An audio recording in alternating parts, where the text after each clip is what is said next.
Fala pessoal, sejam muito bem-vindos de volta. Vamos dar continuidade aqui à nossa primeira análise no Abacus. Hoje já é outro dia, então eu vou ter que reabrir o Abacus e reabrir o modelo. Mas antes, deixa eu mostrar aqui na pasta de trabalho os arquivos que foram gerados depois da gente resolver o modelo. Tá? Nessa primeira análise, eu não vou entrar muito em detalhe sobre esses arquivos, mas eu vou fazer um resuminho aqui dos principais arquivos só para a gente ter uma ideia inicial.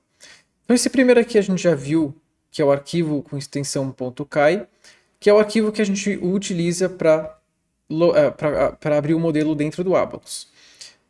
Tem esse arquivo aqui que ele é muito importante, que é o com extensão .inp, e nesse arquivo ele é um arquivo de texto que contém todo o setup do modelo. Tá? Gente, já vou até fazer uma recomendação. Instalem o Notepad++ no computador de vocês, que é um editor de texto mais avançado do que o bloco de notas que vem no computador.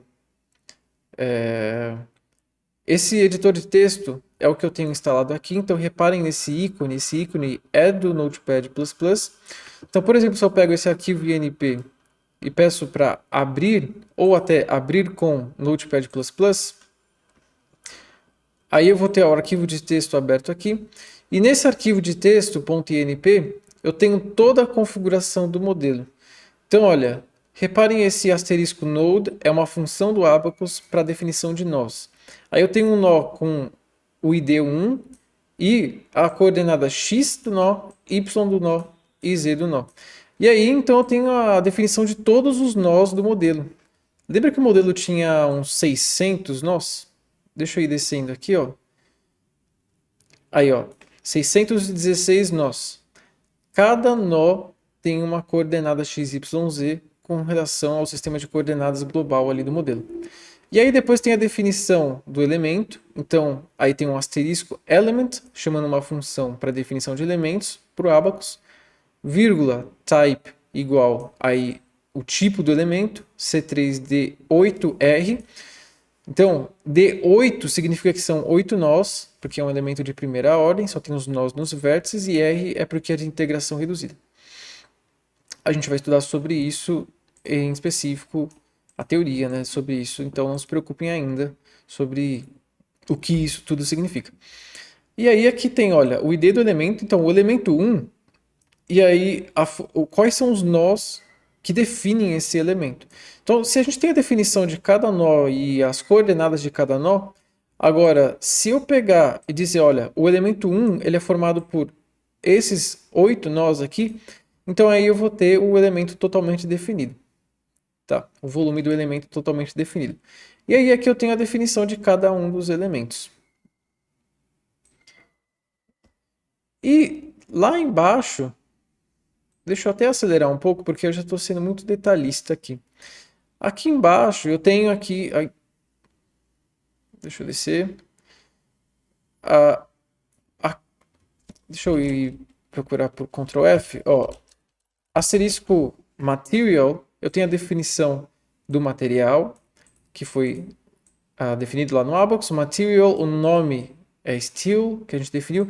E aqui a gente definiu uma propriedade elástica. Esse 2E11 é o módulo de Young que a gente definiu, que é 200 gigapascal, 200 vezes 10 elevado a 9 pascal. E o 0,3 é o coeficiente de Poisson. Aqui tem a definição das condições de contorno, que nos Fixed Node Set a gente deu uma condição de contorno de pinned. E aqui também tem a definição da força, do step e da força aqui, e assim por diante, tá? A gente vai vendo com mais detalhes sobre esse arquivo. Depois eu também queria ressaltar, agora eu só vou comentar, depois eu vou explicar melhor. Na indústria, na prática mesmo, as empresas, as grandes empresas, elas nem utilizam a interface do Abacus para montar os modelos. As empresas realmente utilizam o Abacus como um software solver de elementos finitos. Para montar um modelo, as empresas utilizam softwares específicos de pré-processamento, como por exemplo o ANSA e o HyperMesh. O ANSA, por exemplo, é o software que eu uso na empresa que eu trabalho. Eu trabalho numa grande montadora, uma das 5 maiores montadoras do mundo, E nessa montadora se utiliza o ANSA e o HyperMesh também. Só que agora está tendo uma migração mais para ANSA. Mas muitas empresas utilizam o HyperMesh. Esses softwares eles são utilizados então para fazer todo o setup do modelo, para criar esse arquivo aqui, o arquivo .inp, porque a partir dele eu consigo jogar ele no Abacus, o Abacus vai ler, entender o modelo e resolver. E aí depois eu extraio os resultados do Abacus. Falando em resultados, o arquivo de resposta da análise é justamente esse aqui, ó, com extensão .odb. Esse arquivo aqui, ele é o arquivo que é utilizado para pós-processar os resultados da análise. Tá? É o arquivo que a gente vai utilizar agora, porque a gente está na fase de pós-processamento. Bom, então esse é o cara que vai nos interessar.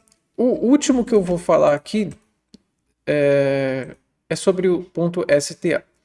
O .sta não vai ser tão importante para esse curso, porque o .sta, olha, eu vou botão direito e eu vou abrir com, e eu vou pegar o Notepad++, eu vou até deixar como sempre. E aqui, olha, ele fala o step e a quantidade de tentativas que foi feita, a quantidade de incrementos, quantas descontinuidades severas tinham e assim por diante. Isso aqui é interessante para análises não lineares, tá? Nesse caso, nesse curso, a gente não vai dar muita atenção para esse arquivo, porque o problema sempre vai ser resolvido em um passo só. Bom, beleza. Então, no próximo vídeo, a gente vai abrir então o arquivo de resposta, que é o ODB, e começar a pós-processar o modelo.